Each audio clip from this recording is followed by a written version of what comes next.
मला आता तुमच्या सगळ्यांच्या माध्यमातून तमाम देशवासियांना एक आवाहन मी करतो, म्हणजे विनंती करतोय।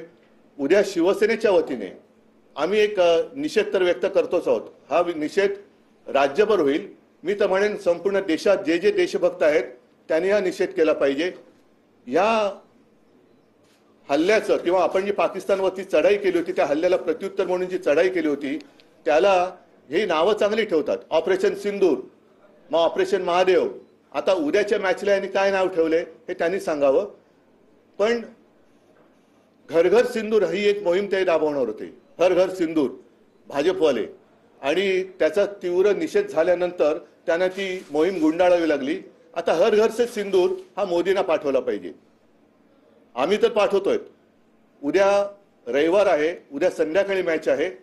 उद्या सकाळी साधारणतः 11च्या सुमारास राज्यभर शिवसेनेच्या महिला आघाडीतल्या सगळ्या कार्यकर्त्या या मोठ्या चौकात जमतील आणि एक मोठ्या डब्यात सगळ्या जणी सिंदुराच्या पुढ्या त्याच्यात टाकतील आणि हे सगळे डबे राज्यभरातून मोदींना त्यांच्या पंतप्रधान कार्यालयामध्ये नजीकच्या पोस्ट ऑफिस मधनं, कारण त्याच्यात खासगी कुरिअरने ते जात नाही, त्याच्यामुळे ते जे काही अधिकृत मार्ग असेल त्या अधिकृत मार्गाने पंतप्रधान मोदींना हर घर से सिंदूर आता उद्या आम्ही पाठवणार आहोत।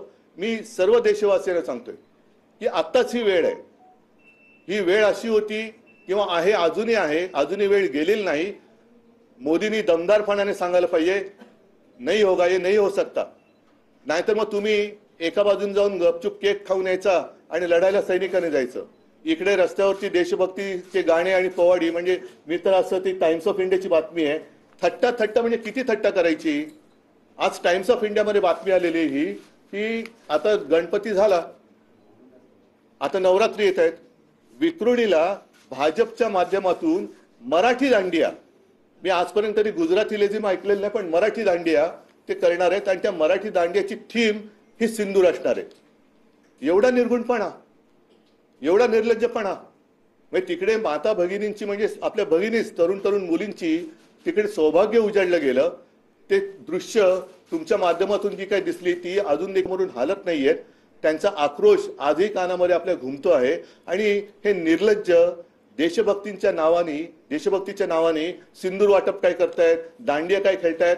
मग उद्या जे जे त्यांची मॅच बघायला जातील, एक गोष्ट मला जरा दिलासादायक वाटते की दरवेळेला हिंदुस्थान पाकिस्तानची मॅच म्हटल्यानंतर काही मिनिटांमध्ये तिकीट विक्री हाऊसफुल व्हायची, आणि आजपर्यंतची जी बातमी आहे की अजूनही म्हणावा तसा प्रतिसाद या मॅचला मिळालेला नाही।